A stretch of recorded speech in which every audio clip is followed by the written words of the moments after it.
Жуманазар Пратов 15 сотық жерге шабдалы тіккен, анда жалпы 120 көчөтү бар. Көчөттөр мөмө киргенине быйыл 4-чү жыл болгон.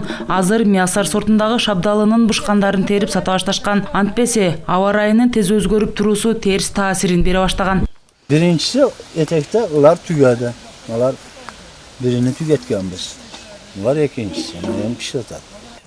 Бүгүнкү күндө жаңы бушкан шабдалынын килосун жеринде 40 сомдон бааланып сатып алууга кардарлар көп. Багбандын айтымында азырынча түшүмдү сыртка кымбат баада экспорттоого мүмкүнчүлүк жок. Көлөм аз.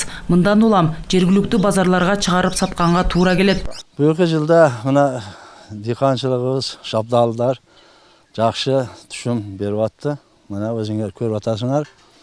Бул экинчиси, Миасардын экинчиси.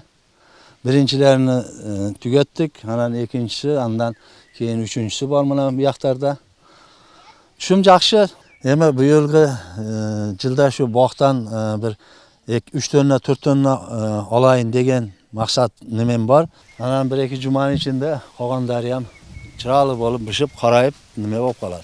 Каарманыбыз үйүнүн короосуна 4 соттук күнөсканада курган. Кышында мында көкчө, помидор, бадырың эгип түшүмүн алса, жазда жүзүм көчөттөрүн карай баштайт. Мында Өзбекстандан алынып келинген жүзүмдүн алдыңкы сорттору бар. Ал тез бышып, жакшы түшүм берет. Mana şu ayda içinde bışıp tüketti endi.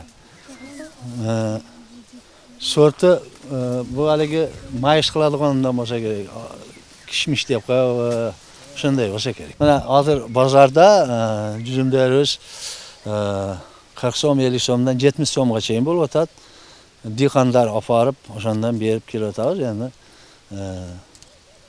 жакшы. Ушул тапта Арамандын бардык аймагында мөмөлүү бактардын дээрлик 40%га жакынын жыйнап бүтүп калышкан.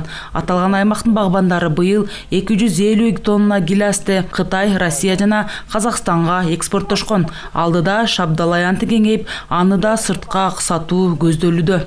Кокон гиляста быйылкы аба ырайына байланыштуу жакшы эле болду. Азырча мүмкүнчүлүк аз. Келечекте ушундай багбанчылыкка көңүл бурган болсок, шабдолун да көбөйтөбүз, экспортко чыгарган. Шабдолу bir 100 гектарга жакын барат. Анан кийин төмөйүнүбүздө кара өрүгүбүз бар. Кара өрүк да уже түшүмү жакшы. Анда ушул келечекте кайра иштетип туруп, экспортко чыгарганга даярдап атабыз.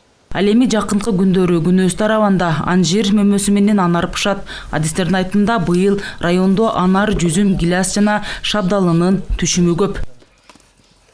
Айжаңыл Турдумаматова, Шаршен Шайымкулов, Улар Кайназаров, ЛТР, Ош облысы.